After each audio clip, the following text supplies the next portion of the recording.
In an era filled with sports entertainers, Gunther represents old-school professional wrestling to the core. No flashy moves, weird taunts, or unnecessary extravaganza. The only gimmick he has isn't really a gimmick, because when he steps into that sacred mat, he truly is. Today it is my pleasure to cover Gunther's monumental run as the longest reigning Intercontinental Champion in history, which has been one of the most important titles in professional wrestling for the past 50 years. The title has a long history, dating back to 1979 when Pat Patterson was crowned the inaugural champion. Since then, the title has been held by some of the all-time greats,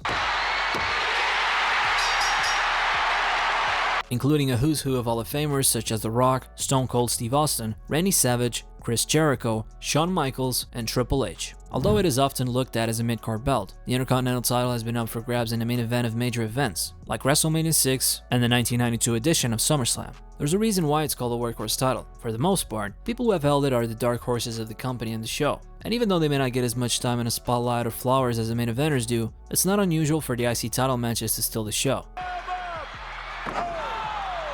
In fact, it's something that has happened time and time again over the years, which begs the question, why not refer to it as a world title? Why not treat it as such? Well, that is precisely what the ring general Gunther has been doing, because he has elevated this beautiful piece of gold to unprecedented heights. It begins with the details too. For example, the fact that he refers to it as the Intercontinental Heavyweight Championship. The only time you hear the word heavyweight in a title is when it's referring to a world championship. I could be wrong, and I certainly can watch 45 years of the title's history to fact check this, but I don't remember anyone referring to it as a heavyweight title. Details like these matter in wrestling and storytelling, and things like that are what make Gunther so great. The simple things, the details, the no-nonsense persona, the believability. Oh, and chops too, lots of chops.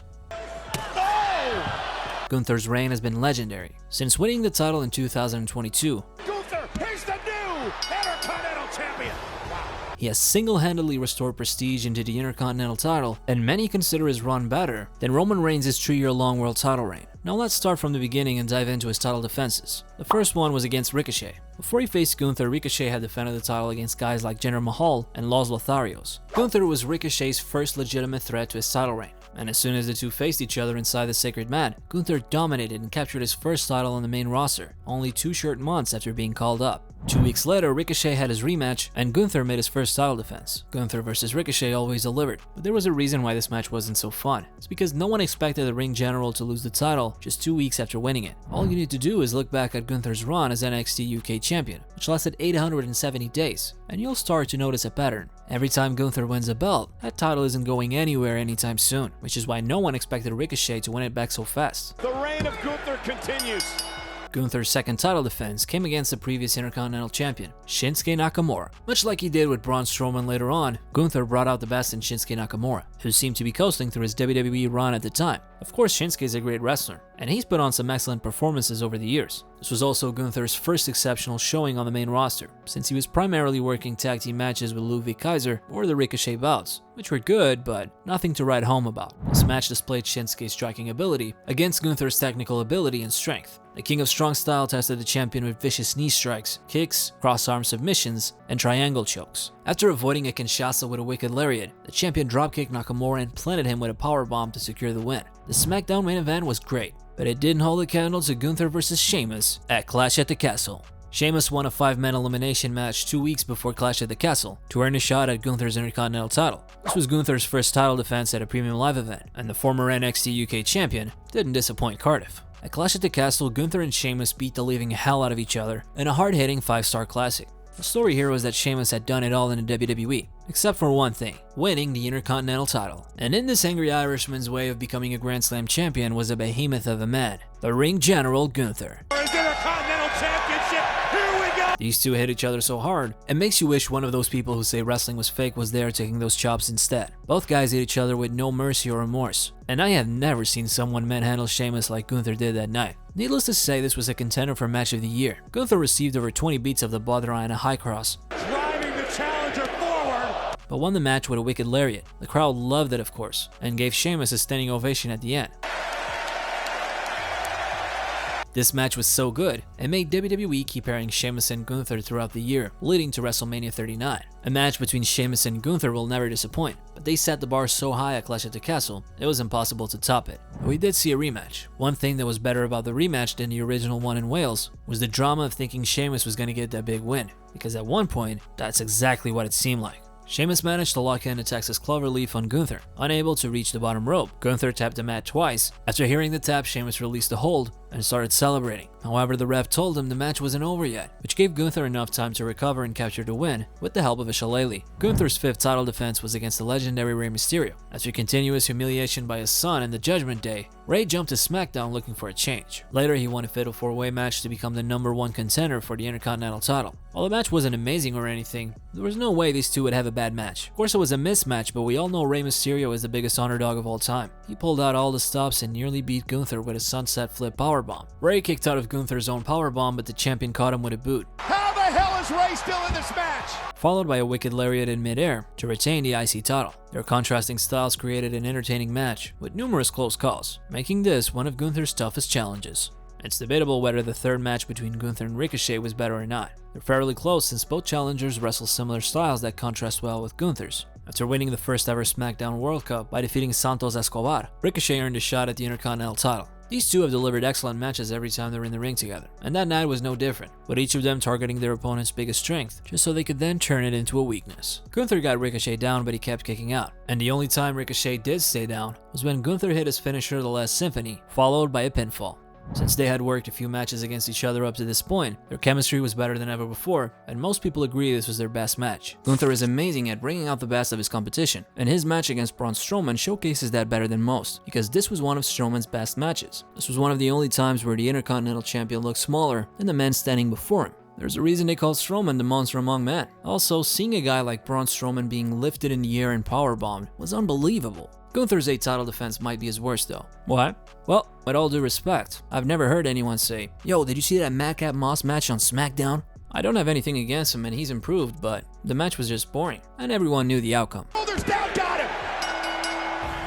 On the road to WrestleMania 39, a challenger was needed for Gunther's IC title, but the ring general didn't just get one worthy opponent, he got two. Sheamus and Drew McIntyre. In his WrestleMania debut, Gunther had to defend his title against two of the toughest men in the locker room. This was Sheamus' 3rd title shot after 2 excellent matches against the ring general. Considering their similar wrestling style, these 3 brutes delivered precisely what everyone expected. SoFi Stadium was rocking as 3 of the hardest hitting men on the planet tore each other apart. Some of the highlights included Gunther and McIntyre trading chops in the middle of the ring, and Drew taking flight to take out Sheamus. The ending was good. After breaking up a pinfall attempt with a splash, Gunther powerbombed Sheamus on top of McIntyre's neck, before following it up with another powerbomb on Drew for the win. The match was universally praised for its brutality, and I mean it when I tell you, this is one of the best wrestling matches I've ever seen. The commentators even gave them a well-deserved standing ovation at the end. That was the most incredible fight that I have ever witnessed. This was definitely the highlight of Gunther's reign so far. Just like he did with many other guys, Gunther also helped Xavier Woods have one of his best singles matches in the WWE. The fans were behind Woods during their SmackDown match, as Xavier never won a singles title in WWE. This had some fantastic moments where they really made you believe a title change was going to happen, which is super important when you have a champion as dominant as Gunther. His next title defense was against Ali at Night of Champions. This 8-minute match was a bit short, but it still delivered. It was always special to see Mustafa Ali compete in Saudi Arabia. This time though, it was for the prestigious Intercontinental Championship. Ali became the #1 contender after winning a Battle Royal on Raw. During the match, he made a good effort and had a near fall on the champ after hitting him with his signature 450 splash. It wasn't enough though. Gunther hit Ali with his trademark running dropkick and powerbomb before pinning him to retain the belt. Money in the Bank was Gunther's 4th premium live event and his 12th title defense. This time it was the original bro Matt Riddle challenging the ring general, as he was feuding with Imperium at the time. Matt Riddle's leg was injured, courtesy of Imperium's attacks the weeks leading up to the match. And that was the story of the match too, as Gunther targeted that leg injury and Matt Riddle only had a few spots. In the end, Gunther exploited his injury with a leg lock to extend his reign of over 380 days as Intercontinental Champion. The ring general's post-match celebration was short though. Drew McIntyre attacked Gunther after the match and made it clear that he wanted the Intercontinental title. This was after their classic with Sheamus at WrestleMania, so nobody was complaining. We just wanted more. At SummerSlam, Gunther beat Drew, retaining the Intercontinental title and moving one step closer to having the longest IC title reign in history. These two warriors had a hard-hitting bout, but again, After that Mania Classic, the expectations were sky high, so they were impossible to meet. It was still decent though, and a decent Gunther match is still better than most wrestlers' good matches. At this point, he was 1 month away from surpassing the Honky Tonks Man record of 453 days as the Intercontinental Champion. But then Chad Gable beat the champion. Well, sort of. A month before they fought for the title. These two had an amazing non-title match on Raw, which was also the first time Gunther defended the title on Raw since moving brands. Chad Gable made history. He was the first man to beat Gunther since he arrived on the main roster. Gable beats the count! Gable beat Gunther! It was a countout win though, so the title didn't change hands. The visual of Chad Gable making it to the ring while Gunther couldn't was still pretty cool regardless. And then came match number 3. From lasting 5 minutes against the champion to defeating him via countout, Gunther's IC title reign was in serious jeopardy as he faced Chad Gable on Raw. This was like the modern version of Brock Lesnar versus Kurt Angle. With his amateur wrestling background, Chad Gable used his technical prowess and athleticism to wear down the champion, who used his power and brutality to beat Gable. This was one of Gunther's best ever matches, and easily Chad Gable's best. There were multiple times we thought Gunther wouldn't be able to break the record, and Chad Gable would finally climb the mountain. The match was so good they both received a standing ovation backstage. Gunther makes history!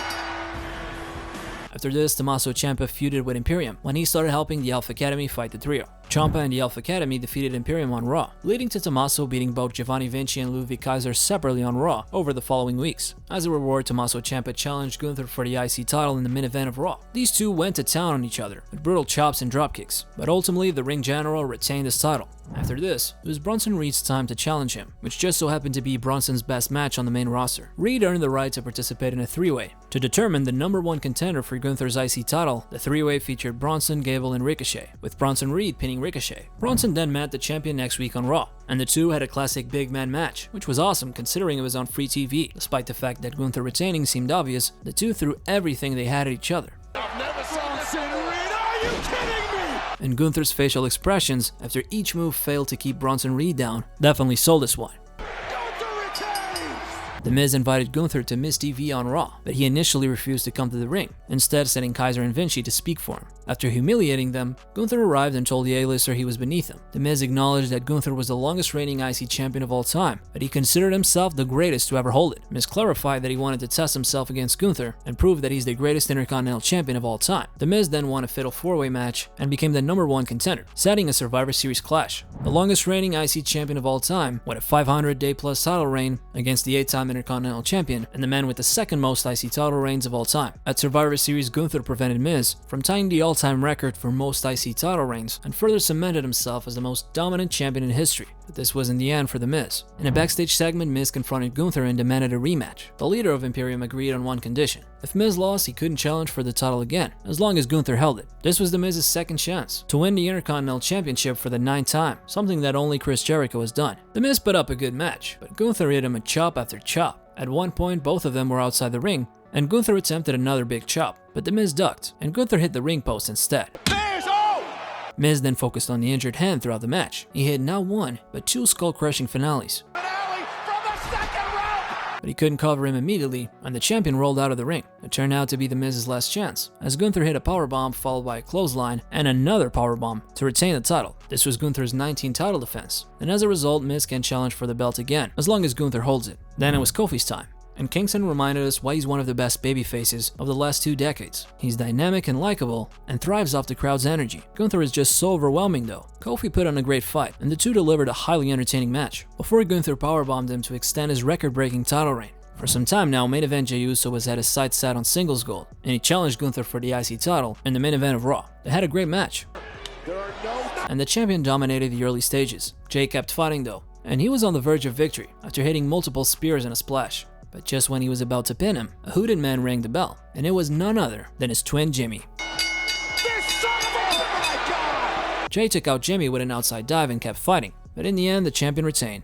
Gunther's legacy continues to grow, and he's held the Intercontinental title for over 600 days. His name is synonymous with in-ring excellence, but the question remains, who will be the one to end this monumental title reign? The possibilities are endless, with guys like Sami Zayn, Damian Priest, Dominic Mysterio, and Johnny Gargano on the roster. But there's one thing I know, regardless of what happens next, Gunther has already cemented his name in the history books as a professional wrestling legend, and it's great to know that his story is still being written.